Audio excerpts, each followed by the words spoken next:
कही गई, माननीय मनीष तिवारी जी ने कही, हमारे हसनैन साहब ने कही, उनको भी बड़े ध्यानपूर्वक सुन रहा था। इस विषय को लेकर के चर्चा कुछ दिनों से चलती रही, सदन के भीतर भी, सदन के बाहर भी। अगले ही दिन डॉक्टर फारूक अब्दुल्ला साहब की भी बात सुनने का मौका मिला जब पार्टी प्रेसिडेंट्स की मीटिंग थी और उन्होंने कहा कि उनके वालिद का बहुत ज्यादा रोल रहा इस रियासत को हिंदुस्तान का हिस्सा बनाने में। ये सारी चर्चा सुन रहा था जब मैं, तो कभी कभी ऐसी शंका होने लगी कि जैसे हमसे ज्यादा चिंता उस तरफ है। अब हकीकत यह है कि हम सबको जम्मू कश्मीर की चिंता है। दूसरी तरफ के साथियों के कम नहीं, उससे थोड़ी ज्यादा ही होगी। मजबूरी यह है कि सत्ता पक्ष में रह करके उस तरह से खुलेआम बोलने में जरा अनुशासन बरतना पड़ता है। चलते फिरते रिएक्शन बाइट्स देने में थोड़ी सी पाबंदी रहती है, लेकिन इसका अर्थ ये नहीं कि हमारे, या जैसे नकवी साहब कह रहे हैं कि सत्ता पक्ष में रहते हुए इन्होंने मोहलत ले ली है, लेकिन इसका अर्थ ये नहीं है कि हमारे पास कहने को कुछ नहीं है। और फिर मंत्री होने के नाते मर्यादा की पाबंदी और ज्यादा हो जाती है। वो 1958 की एक गजल है जिसका एक शेर है कि मजबूर बहुत करता था दिल तो ज़बां को, कि मजबूर बहुत करता था दिल तो ज़बां को, कुछ ऐसी ही हालत है कि हम कुछ नहीं कहते। लेकिन उसी गजल का एक दूसरा शेर है कि कहने को बहुत कुछ था अगर कहने पे आते। आपने अवसर दिया है तो कुछ एक बातें स्पष्ट करने का मौका भी है, कुछ एक बातों का उत्तर देने का। Let's first start from the bottom line. अब इसमें तो कोई संदेह नहीं, कोई विवाद नहीं कि जम्मू कश्मीर भारत का अभिन्न अंग है, कि Jammu Kashmir is an integral part of India. और इस बात को इसी सदन में चर्चा करके सर्वसम्मति से पारित किया गया सन 1994 में। प्रस्ताव तत्कालीन सरकार की तरफ से आया। तत्कालीन प्रधानमंत्री श्री नरसिम्हा राव, जिसके बारे में बहन पूनम कह गई कि नाम लिया जाना चाहिए था, भरपाई मैं कर देता हूं, हमने उसका समर्थन किया। A unanimous resolution passed by this very house accepted that Jammu and Kashmir is an integral part of the India, and that is the final position. If at all there is an issue, it is only that of how to retrieve back the part of Jammu and Kashmir which continues to remain under illegal occupation of Pakistan even after so many years. Now that is the only left agenda. उसके बाद तो बहस की गुंजाइश नहीं रह जाती। अब कुछ हमारे साथी जो कश्मीर केंद्रित राजनीति करते हैं, उनकी मजबूरी है और उनका वोट बैंक भी है, जो अपने आप को हमारे से ज्यादा कश्मीर प्रस्त मानते हैं, वो भी ना भूलें कि जम्मू कश्मीर का जो आईन है, because Jammu and Kashmir has a separate constitution, वो स्वयं इस बात को स्वीकार करता है। And the constitution of Jammu and Kashmir was adopted on the 17th of November 1956. It came into effect on the 26th of January 1957. Just to correct the dates, because Hasnain साहब कह रहे थे कि हमारी तरफ से कुछ तारीखों में खलल रहा। I am sure he would appreciate that I have done my research as possibly studiously as I could. Anyway, the very first paragraph of the the Constitution of Jammu and Kashmir says, "We, the people of state of Jammu and Kashmir, having solemnly resolved in pursuance of the accession of this state to India, which took place on the 26th day of October 1947, to further define the existing relationship of the state with the Union of India as an integral part." Or Article 3 in Part 2 of the Constitution and Jammu and Kashmir reads, and I quote, "The state of Jammu and Kashmir is and shall be an integral part of India." अब भारत का संविधान भी इसी स्थिति को मानता है। जम्मू कश्मीर का संविधान, जिनको उसमें ज्यादा आस्था नजर आती है, वो भी यही मानता है। तो फिर बहस के काबिल बात रह क्या गई। अब आज चर्चा हुई है कि प्रेसिडेंट रूल को एक्सटेंड किया जाए कि ना किया जाए। ये भी कहा गया कि 7 वर्ष तो प्रेसिडेंट रूल उस समय चला था जब सरकार दूसरी दल की थी, केंद्र में कांग्रेस था। एक एक करके 2-4 मिनट लेकर के जो आरोप लगाए गए हैं बार बार सदन के भीतर भी बाहर भी, सबसे पहले ये कहा जाता है और ऐसा लगता है सुनने में जैसे अभी हसनैन साहब भी कह रहे हैं कि मानो भारतीय जनता पार्टी और सरकार ही नहीं चाहती कि इलेक्शन हो। ये सारा भाषण सुनने से ऐसा लगा कि मानो हमने रोका हुआ इलेक्शन होने से। ये बड़ी गंभीर बात है, बड़ा गंभीर आरोप है और सत्ता पक्ष की ओर से इसका उत्तर आना भी चाहिए। लेकिन मैं ये कहने का साहस करता हूं कि ये आरोप उस मानसिकता से आता है जिस मानसिकता से 50-60 वर्ष इस देश और इस प्रदेश में उन पार्टियों ने शासन चलाया जो शायद इलेक्शन कमीशन और इस तरह की संवैधानिक संस्थाओं का दुरुपयोग करते थे अपने लाभ के लिए।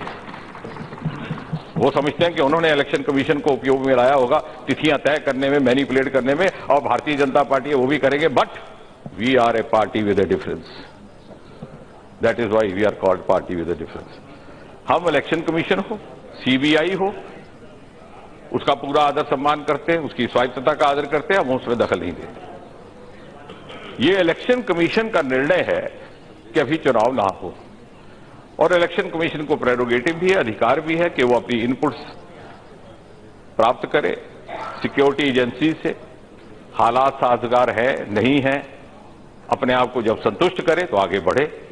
जहां तक भारतीय जनता पार्टी का संबंध है, हम पर यह आरोप ना लगाया जाए कि हम इलेक्शन के लिए भी तैयार नहीं है। We are a 24/7/365 party. हम उन राजनीतिक दलों की तरह नहीं है जो इलेक्शन के समय एक्टिव हो जाते हैं। हम उन राजनीतिक दलों की तरह भी नहीं है जो इलेक्शन के समय मंदिरों के चक्कर लगाने लगते हैं। हमारी एक परंपरा है, हमारा एक अनुशासन है, हमारी एक प्रणाली है। हम हर समय हर चुनाव के लिए तैयार है, चाहे वो विधानसभा का हो, चाहे लोकसभा का हो, चाहे स्थानीय इकाइयों का। और इसलिए ये कहना कि चुनाव नहीं हो रहा और इसका प्रत्यक्ष अथवा अप्रत्यक्ष रूप पर हमारे ऊपर उंगली उठाना संविधान की उच्चतम संस्था इलेक्शन कमीशन पर उंगली उठाने के बराबर है। दूसरी बात, ये आरोप लगा कौन रहा है?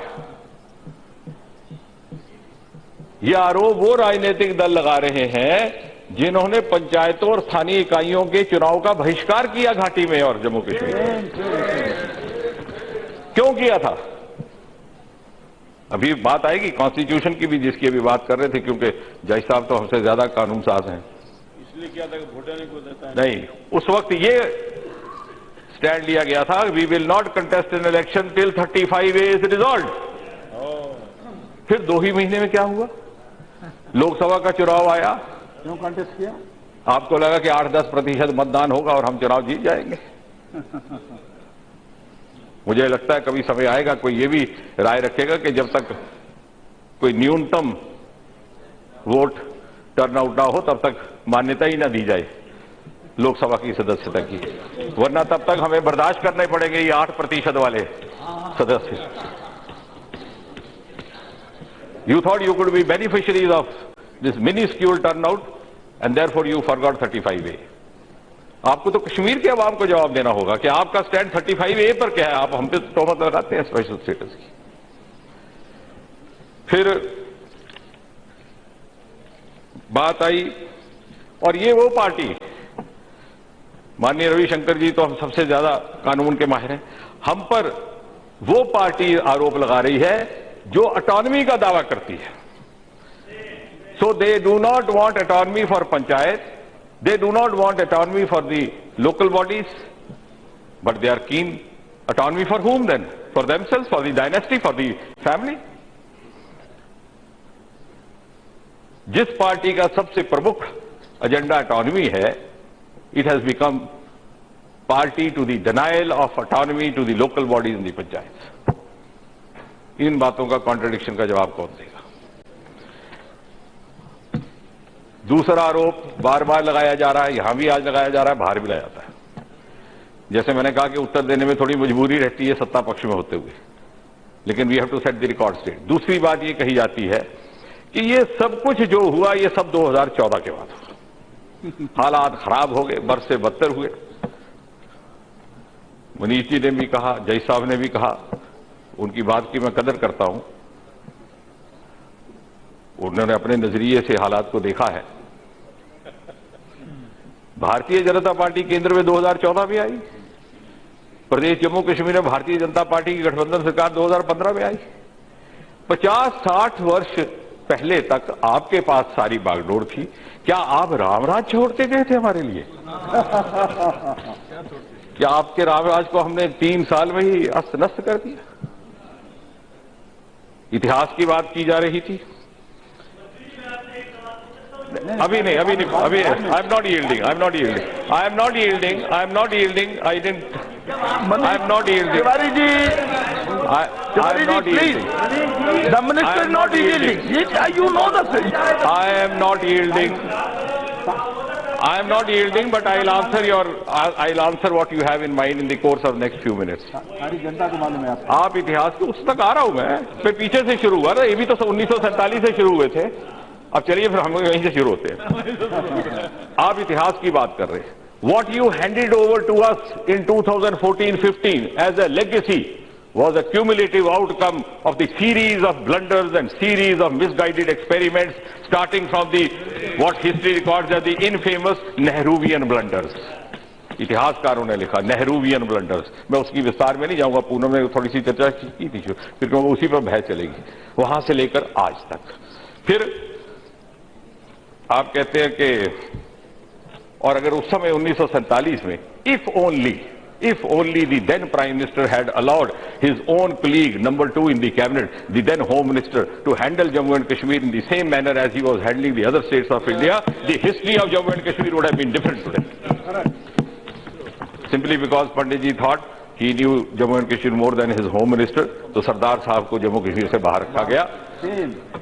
वरना इतिहास अलग होता, न केवल जम्मू कश्मीर और भारत का, बल्कि भारतीय उपमहाद्वीप का, और ये पाक अधिकृत जम्मू कश्मीर भी आज भारत का हिस्सा। अब ये भी आरोप लगाया जा रहा है कि आपने प्रजातंत्र को भी तहस नहस कर दिया। जो ये कह रहे थे 14 के बाद क्या हुआ, आपको प्रजातंत्र में आस्था नहीं है। 2 मिनट लगा करके मैं प्रश्न करता हूं, कांग्रेस ने प्रजातंत्र के साथ क्या किया जम्मू कश्मीर? पोखरियाल जी तो पूरा खोज करते हैं। हसनैन साहब 1953 की बात कर रहे हैं। पहले मैं कांग्रेस की बात करूंगा, फिर नेशनल कॉन्फ्रेंस। शेख अब्दुल्ला को गद्दी पर बिठाया और 1953 में उसी शेख अब्दुल्ला को उठा करके कोडे कनाल की जेल में भेज दिया। यह है कांग्रेस का रोल। फिर फारूक अब्दुल्ला साहब 1983 में मुख्यमंत्री बनाया और कुछ ही महीनों के बाद उठा करके तख्ता पलट के उनके बहनाई गुलाम मोहम्मद शाह को बनाया। ये कांग्रेस का है, ये उनका प्रजातंत्र है। आंकड़ों का अंकों का खेल करना, नंबर्स की गेम करना जब उनको सूट करता था। अब सब समझते हैं कि हम भूल गए, लेकिन हम भूले नहीं और हम किसी को भूलने भी नहीं देंगे। पीढ़ियां बदल गई हैं, राजनीति में भी नए लोग आ गए, पत्रकारिता में भी, लेकिन हम याद करवाते रहेंगे। और नेशनल कॉन्फ्रेंस ने क्या किया? नेशनल कॉन्फ्रेंस, ये ठीक है, उस दिन फारूक साहब कह रहे थे कि हमारे वालिद ना होते तो शायद जम्मू कश्मीर जब पाकिस्तान में होता या हिंदुस्तान का हिस्सा नहीं होता। उनका अभिनंदन है। 1953 में जब वो रहे, तत्कालीन उस समय प्राइम मिनिस्टर कहा जाता था, वजीर आजम, तो कहते थे कि हम भारत के साथ हैं। फिर जब वो कोडे कनाल पहुंचे तो उसकी ठंडी आबो हवा में क्या ऐसा बदलाव आया? प्लेबिसाइड, रेफरेंडम, जनमानस की राय, ये बातें कहां से आई? आप कुर्सी से बाहर होते ही बात करने लगे कि प्लेबिसाइड कराइए कश्मीर में, कि हिंदुस्तान में रहना है, कि पाकिस्तान में रहना है, कि जाना है, कि कहां जाना है, ऊपर जाना है कि नीचे जाना है। ये आपका प्रजातंत्र के प्रति आस्था और प्रतिबद्धता का इतिहास है।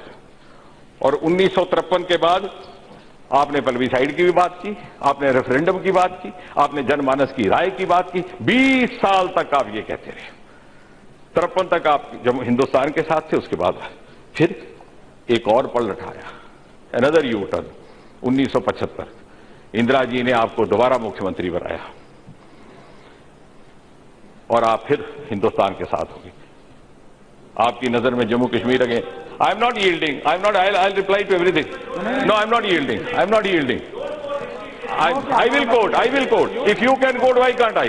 No, no, you have misquoted history. I am putting the record straight. I will put the record straight. I will put the record straight. No, no, no. Please, please. I will quote. If you can misquote, I will quote and Please, set the Manish ji, record. please. You are very clear. इतना ही नहीं. I am please, please. इतना and this is. Okay, okay. Please, carry on. हाँ मैं अभी 5 minute. इतना ही नहीं. इतना ही नहीं. It is what I am. Viduri साहब बैठिए. Honorable Minister is speaking. Viduri साहब बैठिए. वो बोल रहे हैं. इतना ही नहीं. What I am saying is on record. 1975 में एक समिति बनाई गई, Devidas Thakur committee, just to justify this U turn from plebiscite to Indianhood, और उसने रिपोर्ट दी जो मंत्रिमंडल में पेश हुई. उसका अनुमोदन किया मुख्यमंत्री तत्कालीन शेख अब्दुल्ला ने, और उस रिपोर्ट ने कहा कि भारतीय संविधान के जितने भी प्रावधान जम्मू कश्मीर पर लागू हुए, तब तक शायद 200 तक हुए थे, वो सारे जनहित में है, प्रदेश हित में. और अब कहा जाता है कि स्पेशल स्टेटस हमारा खराब हो गया. ये जो प्रावधान जम्मू कश्मीर तक पहुंचाए गए असेंबली के अनुमोदन से, तो सरकारें किसकी थी? कांग्रेस की, नेशनल कांग्रेस की. हम तो अभी 3 साल पहले आए. और जब आप और फिर 1987 की बात की पोखरियाल साहब ने, that was a turning point in the history of Jammu and Kashmir and a trigger for a prolong spell of militancy which we are still facing. वहां कई एक ऐसे युवा उम्मीदवार थे, या उनकी नामांकन रद्द कर दिए गए, या उनको चुनाव में खड़े नहीं होने दिया गया, वो जाकर के आतंकी बने. इन बातों का जवाब कौन देगा? और अब फिर ये कहा जाता है कि आप कांग्रेस पीडीपी के साथ आप कैसे आ गए. मैंने पहले भी कहा था और एक बार फिर कहता हूं कि दी coalition with PDP was dictated by the mandate of the people of Jammu and Kashmir. चुनाव के 3 महीने तक कोई राजनीतिक दल सामने नहीं आया. अगर आज हम भी ना आते तो आज इसी सदन में यह आरोप लगता कि हम अपनी लोकतांत्रिक जिम्मेवारी से पीछे हट गए. लेकिन खूबी ये कि 2.5 वर्ष के बाद जब ऐसा लगा कि लोगों में एक ऐसी राय ओपिनियन बनने लगा, और हम एक मिनिमम प्रोग्राम लेकर आए, वी एग्री टू डिसएग्री, कि हम अपने वैचारिक विषयों को दरकिनार करके मात्र और मात्र विकास के रास्ते पर चलेंगे, एक एजेंडा ऑफ अलायंस लेकर के. लेकिन जब हमारे लोगों की राय बनने लगी कि ये प्रयोग उस तरह से सफल नहीं हो रहा जैसे हमने चाहा था, वी वॉकड आउट. हमें कोई मजबूरी नहीं थी, हमारे नेता वहां मंत्री थे, हमारे पास बहुमत था. कभी ऐसा हुआ है कांग्रेस के इतिहास में कि बहुमत में रहते हुए मंत्री पद छोड़ दें? So we entered coalition with the dictated by the mandate of the people. We walked out of coalition dictated by the will of the people because we are a party with a difference. अब इसी के साथ साथ बात मैं भी जोड़ूंगा जो आरक्षण की आई है. ये आरक्षण की आज बहस की नौबत क्यों आई? Because you have manipulated the Constitution of India to your convenience, including 370 and 35A. आपको जब कन्वीनियंट होता है तो आपका स्पेशल स्टेटस हो जाता है, जैसे हसनैन साहब कह रहे थे. जब नहीं होता तब नहीं होता. मैं बताता हूं कैसे नहीं होता. भारतीय के आधुनिक भारत के सबसे ज्यादा काला कालखंड है इमरजेंसी का, और उसका एक काला कानून है जिसमें कि विधानसभा की अवधि 5 साल से 6 वर्ष कर दी गई. जब माननीय इंदिरा गांधी जी ने यह अमेंडमेंट लाया, 42-43 अमेंडमेंट था, 42-43 बाद में पास होते हुआ, शेख अब्दुल्ला मुख्यमंत्री थे, तुरंत उसे अपना लिया. तब भारतीय संविधान के प्रति इतनी ज्यादा वफादारी जागी क्योंकि उन्होंने कहा हमारा भी अवधि बढ़ती है 5 से 6. लेकिन 3 ही वर्ष बाद मोरारजी भाई आए, इस अमेंडमेंट को रिवर्स कर दिया गया, दैट बिकेम 45-46 अमेंडमेंट. उस वक्त आपका स्पेशल स्टेटस हो गया. अभी तक वापस नहीं. एकमात्र ऐसी विधानसभा है जहां 6 साल अवधि है. हम मांग करेंगे उसको भी लाया जाए. आप पहले ये तो तय करिए कि आप स्पेशल स्टेटस के साथ हैं कि नॉन स्पेशल स्टेटस के साथ हैं. आप एक तरफ स्पेशल हो जाते हैं, एक तरफ नॉन स्पेशल हो जाते हैं, जहां आपको लाभ मिलता है. यही बात आपने 1953 और 75 में की. यही बात आपने 1996 में की, जब हसनैन साहब की पार्टी ताना लगाती थी NDA 1 पर कि आप क्यों नहीं जाते, आतंकवादियों के शिविरों पर हमला क्यों नहीं कर देते. आज वो कुछ और ही बात कर रहे हैं, जो सुर है वो आप जानते हैं। इलेक्शन बाइकॉट, ऑटोनॉमी, डीलिमिटेशन, बहुत जल्दी अपना लिया इन्होंने वो कानून 2026 तक। उस समय इनको स्पेशल स्टेटस नजर नहीं आया। आप सोचते ना आपका स्पेशल स्टेटस आपने क्यों लागू किया? अगर एम्बार्गो था हमारे देश में तो आपको तो कोई मजबूरी नहीं थी, लेकिन you felt that this will constitution amendment 73-74 Rajiv Gandhi की है, कांग्रेस पार्टी की है। तो कांग्रेस पार्टी तो कम से कम आग्रह करती है अपने सहयोगी दल से इसको लागू करो, वो नहीं किया। उस वक्त स्पेशल स्टेटस आ गया। आरटीआई की प्रोविजन, वेस्ट पाकिस्तान रेफ्यूजियों को अभी तक नागरिकता का अधिकार नहीं। पाक अधिकृत जम्मू कश्मीर वालों के लिए अभी मुआवजा देने की प्रक्रिया मोदी सरकार ने की। आपने स्पेशल स्टेटस की धज्जियां तो स्वयं उड़ाई है। और 3% आरक्षण दिया गया एलओसी इसलिए कि वहां आपका वोट बैंक था। This discrimination was not only against the youth of the border areas but also against the human beings. आपने सीमा के आधे क्षेत्र को आरक्षण दिया, अगले को नहीं दिया, क्योंकि आपको लगता था इत्तेफाक से वो मेरा चुनावी क्षेत्र है, कठुआ और हीरानगर का, क्योंकि वो पंजाब के साथ लगता है। मनीष जी जानते हैं उसको इंटरनेशनल बॉर्डर कहते हैं। एलओसी विद पीओजे के, उसको दे दिया, इसको नहीं दिया। हमने तो उस पाप का प्रायश्चित किया है जो आपने युवाओं और मानवता के साथ किया। We have try to read him that policy. कहीं इतिहास विश्लेषण करेगा कि आपकी कौन सी मजबूरी थी कि आपको 3% आरक्षण वहां देना पड़ा। अब एक बात और भी आई, मैं 2 मिनट लेकर समाप्त करूंगा, कि क्यों नहीं बातचीत की जाती। मनीष जी ने कहा कि हिजबुल के कुछ नुमाइंदों के साथ हमारी बात हुई थी। अब और ये भी कहा कि बहुत ज्यादा कत्लो गायरत हो रही है। मैं आंकड़ों में नहीं जाऊंगा, because it is not fair to count, to score points by counting the number of dead और to say that more number died during ruler. हमारा संस्कार वैसा नहीं है। लेकिन अगर वैसा ही करें तो 2008 में क्या हुआ? अमरनाथ आंदोलन तो आपके होते हुए, मुख्यमंत्री कांग्रेस के थे। एक छोटी सी जमीन का टुकड़ा अमरनाथ के लिए अस्थायी तौर पर देना था, उस पर इतना विवाद। 2010 में क्या हुआ? नेशनल कॉन्फ्रेंस कांग्रेस की सरकार थी, इतना लंबा स्पेल ऑफ वायलेंस चला। एंड जब आप कहते हैं कि सेपरेटिस्ट से बात हो या दूसरे लोगों से बात हो, खैर उसका निर्णय तो गृह मंत्रालय करेगा, लेकिन आप कितनी कन्विक्शन और कितनी करेज के साथ कह रहे हैं ये तो समझ में आए। जिन लोगों में इतना साहस नहीं टू कॉल अ टेररिस्ट, उनकी जबान लड़खड़ा जाती है, लेकिन फौजी पर, सेना पर उंगली उठाने में 2 मिनट नहीं लगाते। इतना भी परहेज नहीं कि उनके गिरदो निवाह जो एसपीजी और सीआरपी के लोग उनका पहरा दे रहे हैं, उनको वो गाली देने का घोर पाप कर रहे हैं। इट्स अ सैक्रिलीज, एक ऐसा पाप जिसका कोई प्रायश्चित नहीं। और फिर बातचीत क्यों की जाए और किससे की जाए? आपके जहन में वही 3-4 चेहरे घूम रहे हैं, क्योंकि आप समझते हैं वो स्टेक होल्डर्स हैं। तो who are the stakeholders? Kashmir घाटी तो केवल 1/3 हिस्सा है पूरे जम्मू कश्मीर का। What about Jammu? What about Ladakh? Kashmiri Pandit समुदाय इतनी बड़ी मात्रा में रातों रात घर रसोई छोड़ के भागना पड़ा। Are they not the stakeholders? In the history of world, after the exchange of partitions of 1947, this was the biggest exodus that happened. और उस समय बजाय इसके सहानुभूति देने के कहा गया कि साहब ये प्लॉट लेने आए हैं नोएडा में, दिल्ली में, जम्मू में। मैंने उस समय भी मोहसिन भोपाली,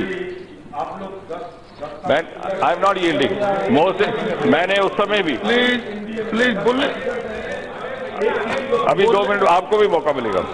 अनिल जी, मैंने उस समय भी मोहसिन भोपाली ने बंटवारे के कत्लो गारत देख करके शेर कहा था कि बेसबब लोग बदलते नहीं मनसक अपना, तुमने देखा है जलता हुआ नशेमन अपना। इतनी गैर संवेदनशीलता के साथ आपने पर्दों के विषय को लिया। पीओजे के रिफ्यूजीज का क्या हुआ? पश्चिम पाकिस्तान शरणार्थियों का क्या हुआ? और अब बात ये कही जाती है कि आज मैं दावे के साथ कहता हूं, militancy is on its way out.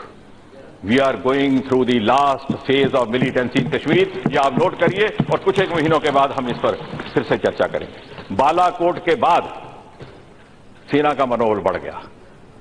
प्रधानमंत्री के नेतृत्व में मोदी सरकार ने आतंकवाद के साथ कैसे निपटा जाए उसका नैरेटिव बदल डाला। There is a huge change of approach, and this vested interest is not confined to the other sections of society, even to the so-called mainstream political parties, which are beneficiaries of low voter turnout, beneficiaries of holding elections in an atmosphere of intimidation, which enables them to carry on their dynasty rule generation after generation of 3-4 generations. आज भी वहां माहौल खुल जाए, प्रजातांत्रिक प्रक्रिया से खुले तौर पर चुनाव हो, तो शायद इनको दिक्कत आएगी। नीचे से फर्स्ट हो जाएंगे। और साथ ही साथ हमारे बुद्धिजीवी, एक नया चलन शुरू हुआ है, 2 दिन के लिए कश्मीर जाइए, शिकारे की सैर करिए, दिल्ली आइए, किताब लिख डालिए, आप कश्मीर एक्सपर्ट बनते हैं। और फिर there is a collision between these Kashmir experts from the political spectrum and the Kashmir experts from the intellectualism. And this intellectual terrorism, may I repeat the term intellectual terrorism, is causing as much harm as the terrorists with the gun. माननीय मंत्री जी थोड़ा संक्षेप। मैं खत्म कर रहा हूं and and में मैं ये कहूंगा the only silver lining there is the youth of Kashmir, जिसकी आपने अभी चर्चा की। कश्मीर का युवा आगे बढ़ चुका है, the youth of Kashmir has moved on. और मैं जो भी बात कह रहा हूं आंकड़ों के साथ कह रहा हूं, ऑन रिकॉर्ड कह रहा हूं, हर वर्ष सिविल सर्विसेज आईएएस की परीक्षा में एक न एक टॉपर रहता है कश्मीर घाटी के आतंकवाद प्रभावित जिले से। पिछले वर्ष 35 से 40 बच्चे आईआईटी जेईई की परीक्षा में उत्तीर्ण होकर के देश भर में आईआईटी और एनआईटीज में गए। 50 बच्चे नीट के थ्रू मेडिकल कॉलेजेस में गए। कभी कभी तो ऐसा सोचने में मजबूर हो जाता है व्यक्ति कि the aspiration of Kashmir youth is perhaps more even than the aspiration of its counterparts in the other parts of the country. लेकिन वो एक भय खौफ के पर्दे से रुका हुआ है। जिस दिन वो खुलेगा, ये पर्दा चलता जाएगा। जहां तक भारतीय जनता पार्टी का संबंध है, हमारी नीयत, हमारी कन्विक्शन पर कोई प्रश्न उठा इसका सवाल ही। We have invested heavily in Kashmir. We lost our founder leader Shyama Prasad Mukherjee on the soil of Kashmir, please.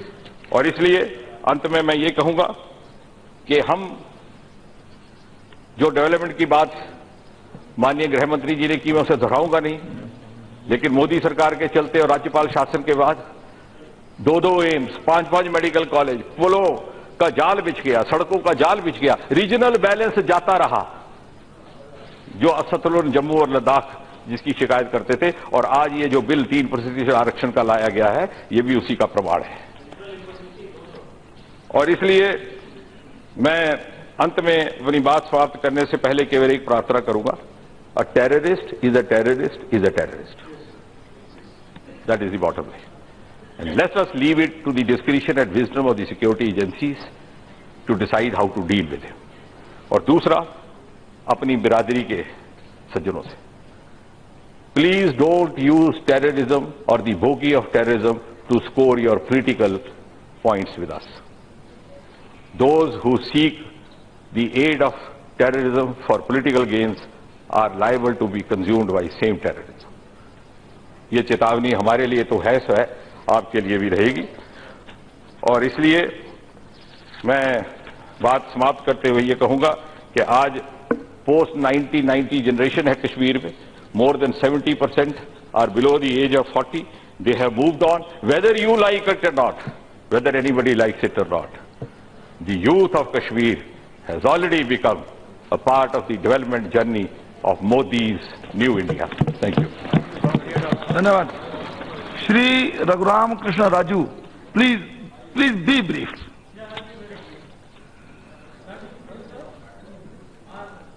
Grateful to my honorable leader, Sri Y.S. Jagan Mohan Reddy, for giving me an opportunity along with 21 other members to be in this august house with this dynamism, and it will not be out of place to make a mention about congratulations